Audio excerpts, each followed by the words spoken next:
The hotel room next door. The business trip was a last-minute affair, which is how I ended up at the Crestwood Hotel. It wasn't a chain, just one of those older, independent places that you find on the edge of town. The lobby smelled faintly of lemon polish and old carpets, but it was clean, and the guy at the front desk was polite enough. I just needed a bed for the night before my meeting in the morning. I got my key card, room 314, and headed up. The room was exactly what you'd expect, a queen-sized bed with a questionable floral comforter, a heavy wooden desk, and a TV that was probably older than I was. The walls were thin. I could hear the hum of the ice machine down the hall and the muffled conversation of a couple walking past my door. I was exhausted from the drive, so I didn't bother unpacking. I just brushed my teeth, threw on a t-shirt, and collapsed into bed. That's when I heard the first sound. It came from the room next door, room 312. It was a faint, rhythmic scratching. Scrape, scrape, scrape. My first thought was a dog. Maybe someone had snuck their pet in and it was scratching at the door to be let out. I rolled over, pulling the pillow over my head. It was none of my business. I just needed to sleep. A few hours later, a thump jolted me awake. It was a dull, heavy sound, like a suitcase being dropped flat on the floor. It was followed by the scratching again, only this time it sounded more frantic. It wasn't the sound of a dog's paws. It was sharper, more distinct. It sounded like fingernails dragging slowly across a wooden surface. My heart started to beat a little faster. I sat up in bed, straining my ears to listen. The scratching stopped, and for a moment there was only silence. Then I heard a whisper. It was so quiet at first that I thought I was imagining it, but it grew louder, a dry, sizzlant hiss that seemed to slither through the wall. It wasn't a single voice. It sounded like several people whispering over each other, their words impossible to distinguish. The sound was deeply unsettling. It felt wrong, unnatural. This wasn't a late-night argument or a TV show. It was something else. I stayed completely still, my body rigid with a fear I couldn't explain. The whispering continued for what felt like an eternity before it suddenly stopped. The silence that followed was somehow worse. I was wide awake now, my eyes fixed on the wall that separated my room from 312. Then came the bang. It was so loud and violent it felt like someone had thrown a piece of furniture directly against my side of the wall. I flinched so hard I nearly fell out of the bed. The impact was followed by a short, gurgling cry that was cut off as quickly as it started. And then, nothing. Absolute, deafening silence. My hands were shaking as I fumbled for my phone on the nightstand. Something terrible had just happened next door. I had to call the police. But my first instinct was to call the front desk. I don't know why. Maybe I just needed to hear another person's voice, confirm that I wasn't going crazy. I dialed 0. A tired voice answered. It was the same young man who had checked me in. "Front desk," he mumbled.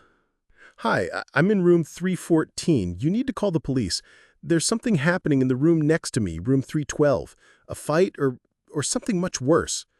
There was a long pause on the other end of the line. For a second, I thought the call had dropped. "Sir, you're hearing noises from room 312? "Yes, loud noises. A bang and someone screamed. You need to get up here." The clerk was quiet for another moment, and when he spoke again, his voice was low and hesitant, as if he was afraid to say the words. "Sir, that's not possible." "What do you mean it's not possible?" I snapped, my patience gone. "I mean," the clerk said slowly, "there's no one in that room. There hasn't been for years. The door to room 312 is sealed shut. It's been vacant ever since the last guest never checked out." I didn't say another word. I hung up the phone, and in the oppressive silence of my room, I could have sworn I heard one last faint sound from next door. A soft, satisfied sigh. I was out of that room in under 2 minutes. I didn't bother checking out. I just threw my stuff in my car and drove, not stopping until the sun was high in the sky and the Crestwood Hotel was 100 miles behind me. I never found out what happened in room 312 all those years ago. and I've never wanted to. I travel for work constantly, so I've become something of a connoisseur of bland roadside hotels, the kind of places that are clean enough, quiet enough, and forgettable enough to serve their purpose. The Starlight Inn was no different. It was a two-story U-shaped building with exterior corridors, a buzzing neon sign, and a lingering smell of chlorine from the pool. I was given room 207, an end room on the second floor. As I walked along the open-air balcony to my room, I glanced at the window of the room next to mine, 209. The curtains were drawn, but I could have sworn I saw them twitch, just for a second, as if someone had been peeking out and quickly pulled back. I didn't think much of it. A nosy neighbor, maybe? My room was standard issue. 2 double beds, a small table, and a bathroom with a flickering fluorescent light. After dropping my bags, I went to the window to pull my own curtains shut. As I did, my eyes drifted back to the window of 209. Again, I saw it, a definite, distinct flutter in the cheap beige fabric. This time, it felt less like someone was peeking and more like they were making sure I saw them. A weird prickle of unease ran down my spine, but I brushed it off. I was tired. The next day, after a long series of meetings, I got back to the hotel just after sunset. As I climbed the stairs, my gaze was automatically drawn to that window.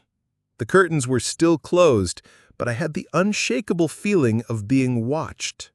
I hurried into my room and locked the deadbolt behind me, feeling a bit foolish. I decided to take a shower to wash off the day. When I came out of the steamy bathroom, toweling my hair dry, I glanced out my own window. The angle gave me a partial reflection of my own room, and next to it, a clear view of the window for 209. And in that window, I saw him, a man, standing in the dark, looking directly at me. I froze, my heart hammering in my chest.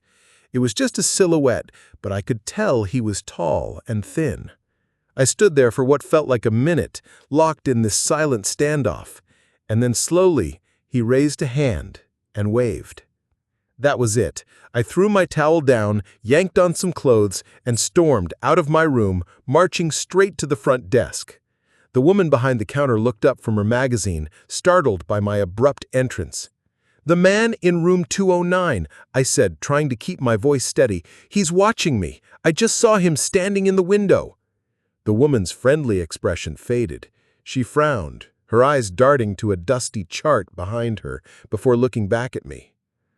"Sir, that's not possible." "I just saw him," I insisted. "He waved at me. A tall, skinny guy." "Sir," she said, her voice dropping to a near whisper, "room 209 is out of service. It's been sealed for over a decade. We use it for storage." My blood ran cold. "What?" "No, I saw someone. I've seen the curtains move. I saw him tonight." The woman leaned forward, her face pale. She told me the last person to stay in that room was a man named Mr. Abernathy. He was a traveling salesman who stayed with us often. One night, he just vanished. His luggage, his car, everything was still here. He was just gone. She hesitated, then continued. The only thing out of place was the large, antique mirror he always traveled with. It was propped up, facing the window. When the police looked at it, they said the reflections were wrong, delayed. They said it felt like something was looking back at them from inside the glass. She told me they had boarded up the room's interior door and sealed the window from the inside after that. No one had been in there since. I didn't go back to my room. I checked out right then and there. As I loaded my car, I couldn't resist one last look up at the second floor. The curtains in my room, room 207, were drawn shut.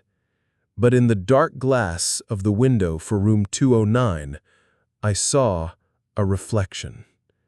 It was me, standing by my car, But the reflection wasn't looking down at the trunk. It was looking up, directly at me, and it was smiling. The hotel was a relic. One of those grand old places that had seen better decades. It was called the Terminus Hotel, a name I found oddly appropriate as it sat at the very end of a forgotten street downtown. I was booked for 3 nights, a short layover on a cross-country project. My room, 515, was at the end of a long, quiet hallway that smelled of dust and beeswax.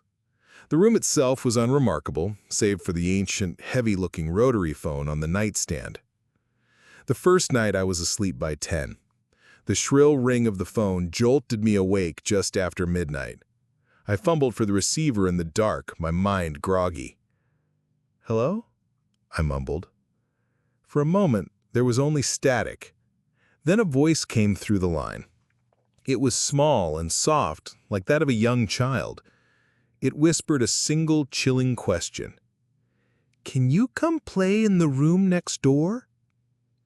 I sat up, suddenly wide awake. "Who is this?" I asked. "What number are you trying to call?" There was no reply, just the faint, empty hiss of an open line.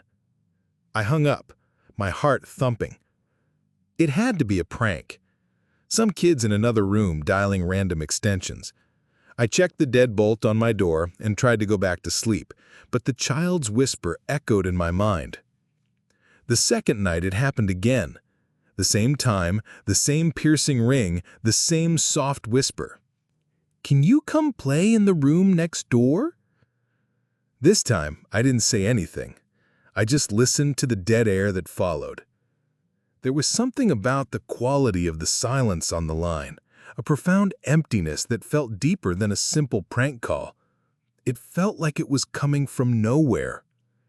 I slammed the phone down and spent the rest of the night with the lights on, staring at the wall that separated my room from 517. On the third and final night, I was waiting for it. The dread was a physical weight in my chest, but beneath it, a sliver of curiosity had taken root. The phone rang at its appointed time. I didn't answer. I just listened to it ring, a summons in the dark. When it finally stopped, the silence was unbearable.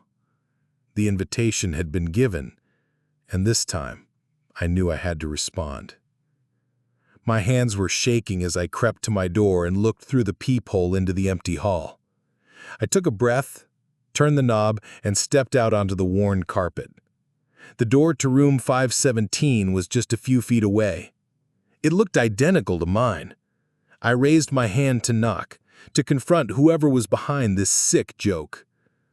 But my knuckles never made contact.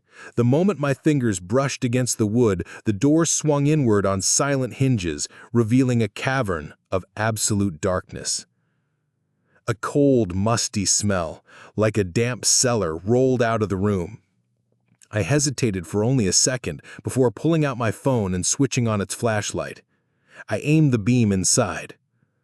The room was a hollowed-out shell. No furniture, no bed, no windows. The wallpaper was peeling in long, brittle strips. Then the beam of light fell on the far wall. My breath caught in my throat. Scrawled across the plaster in huge, weeping letters of something dark and wet was my own name. Michael. I stumbled backwards, my mind reeling, and slammed the door shut. I didn't even go back into my room. I ran down the hall, past the elevators, and took the stairs 2 at a time, not stopping until I burst into the brightly lit lobby. The night clerk, a young woman, looked up in alarm. Breathlessly, I told her everything. The calls, the voice, the open door, the writing on the wall. I demanded to know who was staying in room 517. She stared at me, her expression shifting from concern to utter confusion.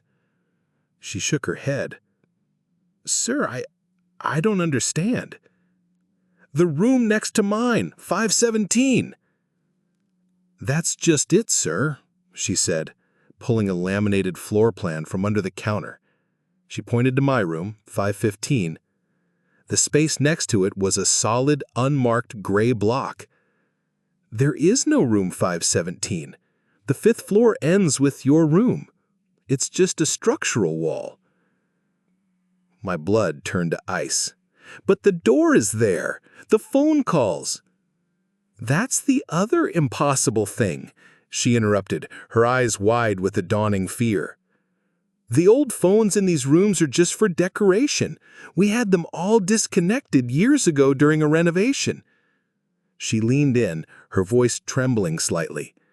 Sir, the phone in your room isn't connected to anything at all.